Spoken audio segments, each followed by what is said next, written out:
Assalamualaikum warahmatullahi wabarakatuh. Halo everyone. Perkenalkan, nama saya Indriani dari kelas B dengan NIM 01240114.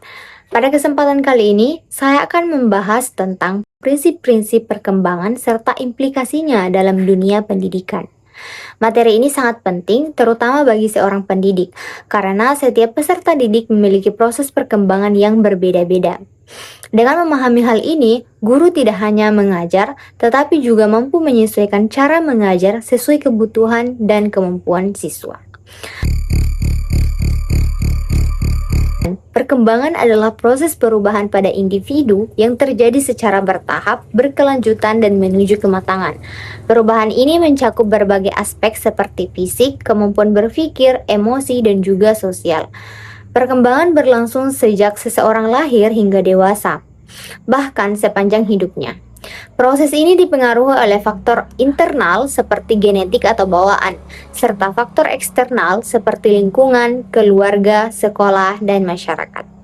Contohnya, seorang anak yang awalnya hanya bisa menangis untuk menyampaikan kebutuhan, lama-kelamaan mulai bisa berbicara, memahami perintah, hingga mampu berinteraksi dengan orang lain. Hal ini menunjukkan bahwa perkembangan terjadi secara bertahap dan terus-menerus.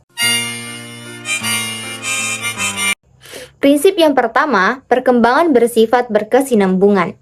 Artinya, terjadi terus-menerus dari satu tahap ke tahap berikutnya tanpa terputus. Contohnya, anak belajar dari merangkak, kemudian berjalan hingga akhirnya bisa berlari. Nah, yang kedua yaitu setiap individu memiliki kecepatan perkembangan yang berbeda. Contohnya, dalam satu kelas ada siswa yang cepat memahami materi, sementara yang lain membutuhkan waktu lebih lama. Hal ini merupakan hal yang wajar dan harus dihargai. Nah, yang ketiga yaitu perkembangan dipengaruhi oleh faktor internal dan eksternal.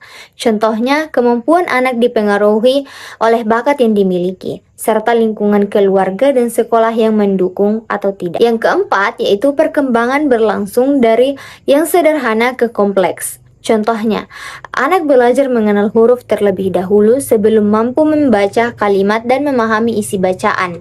Nah, yang kelima yaitu perkembangan memiliki pola tertentu. Contohnya, bayi biasanya mampu mengangkat kepala terlebih dahulu, kemudian duduk, berdiri, dan berjalan. Dan yang terakhir, perkembangan melibatkan berbagai aspek yang saling berkaitan. Contohnya, anak yang memiliki rasa percaya diri cenderung lebih aktif dalam berinteraksi sosial dan lebih berani dalam belajar. Dalam dunia pendidikan, prinsip-prinsip ini memiliki beberapa implikasi penting.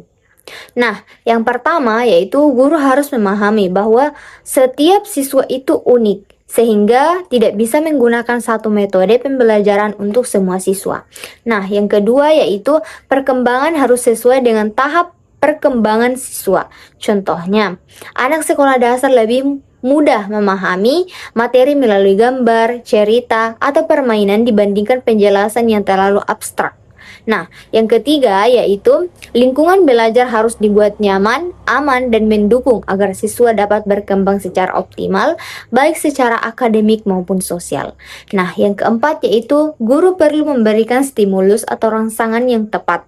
Contohnya, memberikan latihan, pertanyaan, atau aktivitas yang sesuai dengan kemampuan siswa agar mereka terdorong untuk berkembang. Dan yang terakhir yaitu guru perlu menggunakan metode pembelajaran yang bervariasi agar semua siswa dapat memahami materi dengan baik dan tidak merasa bosan. Sebagai kesimpulan, memahami prinsip-prinsip perkembangan sangat penting dalam dunia pendidikan karena dapat membantu guru dalam merancang pembelajaran yang sesuai dengan kebutuhan peserta didik. Dengan begitu, proses belajar mengajar dapat berjalan lebih efektif, optimal, dan bermakna. Sekian dari saya. Wabillahi taufiq wal hidayah. Wassalamualaikum warahmatullahi wabarakatuh. Bye.